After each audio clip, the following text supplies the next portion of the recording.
ஒரு புது ஃப்ரெண்ட், புது நண்பர் ஒருத்தர் கிடைச்சிருக்கார். யார் தெரியுமா? தெரியாதா? முதல்வர் அவர்கள் தான். இப்போ ஒரு நிருபர் ஒருத்தர் கேட்ட கேள்விக்கு, எனக்கு எதிரிகள்லாம் யாரும் இல்லை, அவங்க எல்லாருமே எனக்கு நண்பர்கள் தான் அப்படின்னு சொன்னாங்களே. அப்படி நாங்கெல்லாம் உங்களுக்கு நண்பர்கள்னா அப்புறம் ஏன் சார் கரூர் விஷயத்துல ஏன் மேல பழி தூக்கி போட்டீங்க?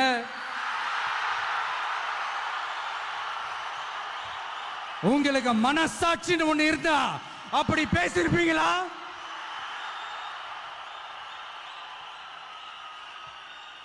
அப்படி நாங்களாம் உங்களுக்கு நண்பர்கள்னா ஒரு ஈவெண்ட், ஒரு ஃபங்க்ஷன் நடத்துறதுக்கு ஒரு இடமோ ஒரு பர்மிஷனோ ஏன் கொடுக்க மாட்டேன்றீங்க? எல்லாத்தையும் நீங்களே பண்ணிட்டு போற போக்கில் அப்படியே பொய்களா அடிச்சு விட்டுக்கிட்டு இருக்கீங்க. உங்களோட உண்மையான நண்பர்கள் யாருன்னு சொல்லட்டுமா? லஞ்சம், ஊழல், அரசியல் ஆதாயம், இதெல்லாம் தான் உங்களோட உண்மையான நண்பர்கள். பர்சனலா நீங்க எப்படி வேணா இருந்துக்கங்க சார். நமக்கு அதை பத்தி கவலை இல்லை, நமக்கு அது அவசியமும் இல்லை.